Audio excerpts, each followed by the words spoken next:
En el siglo XVI, tras el descubrimiento de América, España se convirtió en la más grande potencia mundial. Los nuevos territorios prometían riquezas inimaginables, así que los españoles comenzaron a enviar tropas para consolidar su poder en América. ¿Ya ves? No es tan aburrido como parece, pero por si acaso vengo preparado. En aquellos días, los españoles escribieron el Edicto de 1513, prácticamente un documento que justificaba la invasión española. El edicto era leído a las comunidades indígenas como lo marcaba la ley. Y como todos ustedes sois salvajes y no conocéis a Dios, vamos a quedarnos con sus casas. ¿Todos de acuerdo? Tomaremos eso como un sí. Bien, muchachos, quémenlo todo. Conquistar tierras para la corona española se convirtió en una oferta muy atractiva para los europeos, entre ellos un joven llamado Hernán Cortés. Cortés nació en 1485 en Extremadura. Tenía mal carácter y nadie lo quería. Sus padres lo enviaron a la Universidad de Salamanca a estudiar leyes, pero regresó a casa sin terminar sus estudios. Básicamente fue el primer nini de la historia. Sin más alternativas, Cortés se embarcó hacia Cuba para servir al entonces gobernador Diego Velázquez. Velázquez deseaba organizar una expedición al interior del continente. Designó a Cortés como su comandante. Poco después, Velázquez se enteró de que Cortés era una lacra y quiso retirarle el puesto, pero el comandante zarpó de todos modos desobedeciendo la orden del gobernador. La expedición de Cortés contaba con 11 barcos, 100 marineros, 530 soldados, 12 arqueros y arcabuceros, 15 caballos, 15 cañones, un doctor, varios carpinteros, al menos 8 mujeres y nativos cubanos. Sé que es difícil, Martincito, pero tienes que hacer un esfuerzo. La cosa es que llegaron a Tabasco en 1519. Es en este momento en que aparece uno de los personajes más importantes de la conquista, una mujer que hasta la fecha es considerada enemigo público número 1, la Malinche. Pero lo cierto es que la historia ha sido injusta con la Malinche. La Malinche fue regalada por un pueblo maya a Cortés y se convirtió en pieza clave para la conquista debido a su calidad de intérprete. Por ello se la ha tachado como traidora. Sin embargo, la Malinche fue a su vez entregada como tributo a los mayas y no era parte del Imperio Azteca, así que técnicamente no traicionó a nadie. La Malinche se volvió muy cercana a Cortés, hasta el grado de convertirse en su amante. Fue ella quien le ayudó a comunicarse con los indígenas y le habló por primera vez del Imperio Azteca. Todos conocemos el Imperio Azteca, la civilización más grande y poderosa que alguna vez existiera en Mesoamérica. Sin embargo, puede que tus recuerdos escolares no sean del todo precisos, así que es tiempo de algo que nos gusta llamar... Es más emocionante que en tu libro. Seguro recuerdan el mito de la fundación de Tenochtitlán, el pueblo elegido que salió de Aztlán en busca de un águila sobre un opal que, según la profecía, indicaba el punto sagrado donde habrían de edificar su ciudad. Pero es más emocionante que en tu libro. Lo que nunca cuentan es por qué los aztecas iniciaron su peregrinación. La razón es que eran perseguidos por la tribu Culhua, con la cual habían tenido un pequeño malentendido. Cuenta la leyenda que Tlatoani Culhua entregó a su hija a los aztecas para crear una alianza por matrimonio. Pero mientras el Tlatoani se imaginaba la ceremonia, los aztecas sacrificaron a la princesa a sus dioses, le sacaron el corazón y le arrancaron la piel.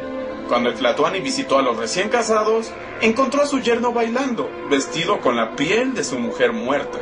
Desde sus inicios los aztecas manifestaban un gusto especial por la sangre, y eso también se reflejaba en sus gobernantes. En tu libro de texto seguramente mencionan a Nezahualcóyotl. Es emperador benévolo e inteligente, famoso por su gusto por las flores y la poesía. Como el resto de los emperadores aztecas, Nezahualcóyotl era un guerrero, y se sabe que arrancaba el corazón de sus enemigos derrotados. Pero estas muertes tan aparatosas no eran gratuitas. Para los aztecas los sacrificios humanos eran muy importantes. Ellos creían que para mantener el orden del universo era necesario ofrecer sangre a los dioses, ya fuera para asegurar que el sol no se extinguiera, tener buenas cosechas o garantizar la lluvia. Para ser sinceros, todo lo arreglaban con sacrificios humanos. Oh, Tlaloc, danos agua a nosotros, tus hijos que te adoran. Los sacrificios humanos eran una parte muy importante dentro de su religión. No los juzgo, pero a ver, expliquen eso a los pueblos sometidos a los que sacrificaban. Los pueblos totonacas y tlaxcaltecos, bajo el yugo del Imperio Azteca, estaban obligados a pagar tributos con alimento, oro y esclavos.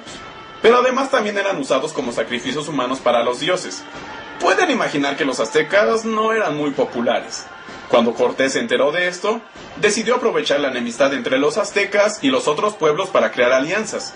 Su plan consistió en adentrarse hasta el corazón del territorio, buscando a los pueblos sometidos. Amigos, en el centro de estas tierras nos esperan tesoros inimaginables. Sí, para llegar a ellos tendremos que cruzar por kilómetros y kilómetros de terreno hostil, criaturas venenosas y nativos que quieren arrancarnos las cabezas y comernos. ¿Quién está conmigo? Para evitar la deserción y la tentación de abandonar la campaña por parte de sus hombres, tomó la decisión de quemar sus naves en el puerto de Veracruz. Aunque técnicamente no les prendió fuego, sino que las barrenó. Desde el inicio de la expedición, Cortés recibió visitas constantes de los mensajeros del Imperio Azteca, enviados por el emperador en turno, Moctezuma II, el Señor Enojado. Muchos años antes de la llegada de los españoles, los aztecas habían profetizado el regreso de su dios Quetzalcóatl, en la forma de un hombre barbado de piel clara que llegaría del mar. La llegada de Cortés parecía cumplir la profecía, y eso tenía muy nervioso a Moctezuma. Fueran dioses o no, Moctezuma quería evitar que Cortés llegara a Tenochtitlán. Su plan para disuadirlo quizá no fue el mejor de todos. Denles carretadas de oro, seguro eso los ahuyentará. ¿Y no tendrán más oro? ¡Claro! ¡Tenemos toneladas! Ídolos de oro, la ciudad entera está llena de oro. No tienen ni idea lo difícil que es no encontrar oro en Tenochtitlan. Hasta nuestros dientes son de oro. Oh, es que nosotros necesitamos mucho del oro. Tenemos una enfermedad del corazón que solo se cura con oro. Sí. ¿Tienen una enfermedad que solo se cura con oro? Seguro si se curan se irán. Mándenles todo el oro que tenemos. Ahora más motivados que nunca, la expedición siguió su camino rumbo a la capital del imperio. En su camino, Cortés se enfrentó a la primera resistencia de nativos, los tlaxcaltecas, uno de los pueblos sometidos del imperio. Se enfrentaron en varias batallas con los españoles, pero estos últimos los derrotaron debido a la superioridad de sus armas. Fue entonces que los tlaxcaltecas vieron en los extranjeros la posibilidad de liberarse del yugo azteca. Se aliaron con Cortés creando el ejército que llevaría a la caída del imperio. Resiste más, Luisito. Ya falta poco. Ni tampoco. Bueno, ya falta menos. Antes de llegar a Tenochtitlán, los españoles hicieron una parada en Cholula, la segunda ciudad más grande del Imperio Azteca, donde ocurrió una de las matanzas más cruentas de la historia nacional. Ahora, es en este punto en que empieza a haber múltiples versiones de los hechos. La historia es ambigua y nadie sabe realmente qué fue lo que pasó. Pero, para darle gusto a todos, hemos decidido presentar todas las versiones.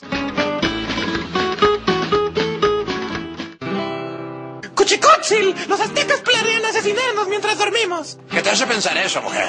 ¡Pues solo míralos! ¡Queremos matarlos! Oh, habrá que matarlos primero.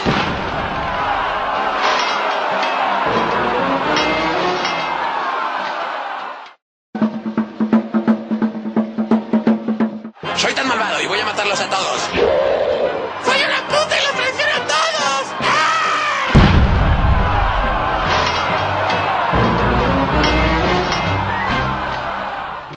Tras matar a más de 3,000 personas e incendiar la ciudad, los españoles siguieron su camino hacia Tenochtitlán. Señor, vemos a la distancia a los hombres de Cortés.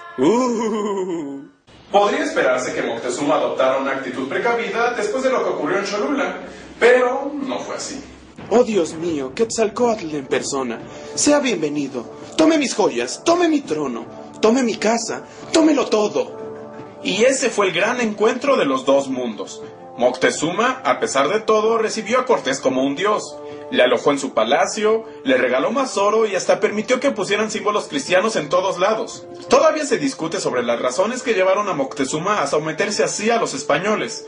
Algunos dicen que fue por sus creencias, otros que era una estrategia para salvar a su pueblo. Como sea, Cortés pagó al emperador secuestrándolo. Pero no pueden tocarme, soy el emperador, y aunque yo quisiera, mi pueblo no lo permitiría.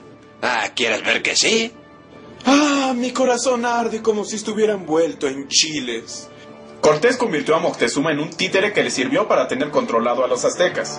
El pueblo estaba descontento, pero no podían hacer nada. Parecía que Cortés ya había vencido, pero entonces surgió una amenaza exterior.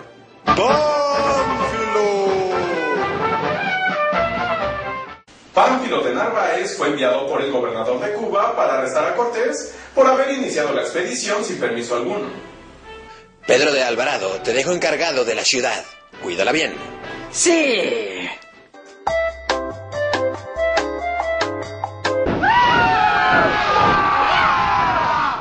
Cortés derrotó a Pánfilo de Narváez tras una emboscada, y con la promesa de riquezas, incluso unió a sus enemigos a su ejército.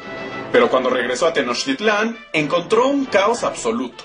En ausencia de Cortés, Pedro de Alvarado efectuó una masacre durante una celebración indígena, a la que se le conoce como la Matanza del Templo Mayor. Una vez más, las versiones de lo que ocurrió varían.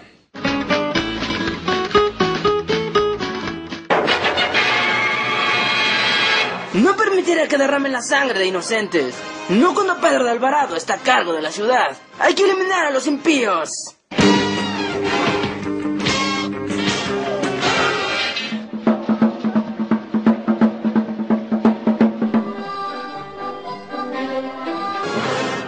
Nadie sobrevive a la furia de Pedro de Alvarado. Os mataré a todos sin razón alguna porque soy muy malo.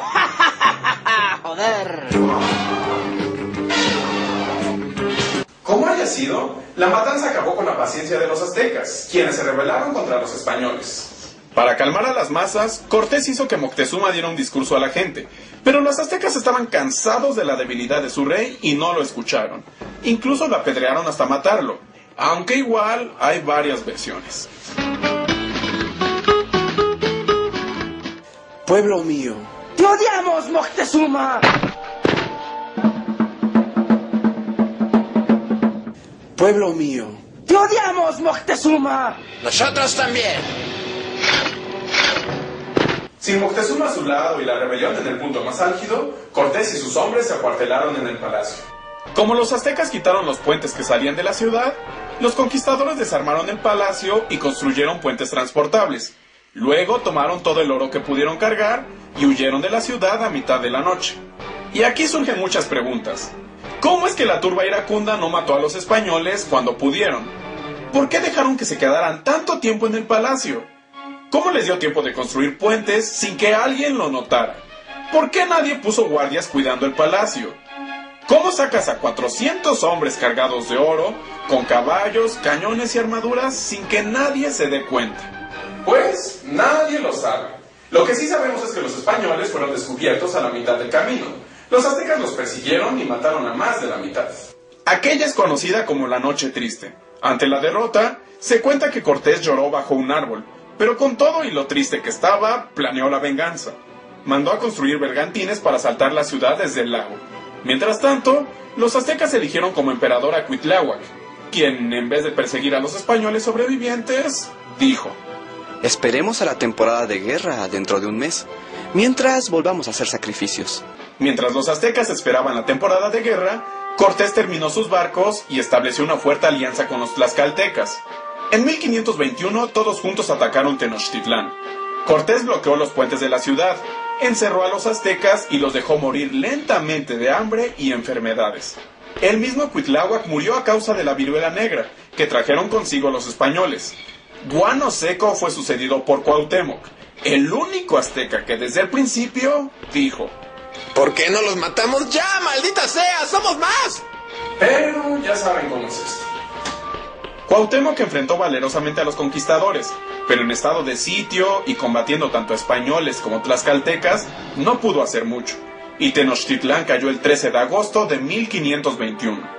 Cortés derrotó al imperio y lo entregó a la corona española. Destruyó todos los templos paganos, prohibió los sacrificios humanos y erradicó lo que quedaba del imperio azteca. A Cuauhtémoc lo torturó hasta la muerte para que confesara la localización de un tesoro que nunca existió. Esto fue aprovechado para crear un pasado mitificado donde los indígenas fueron víctimas de malvados españoles. Pero la verdad es que la historia es mucho más compleja. Simplemente se trató del enfrentamiento de dos mundos muy diferentes en su desarrollo e ideologías, y cuya mezcla única dio origen a lo que los mexicanos somos hoy en día.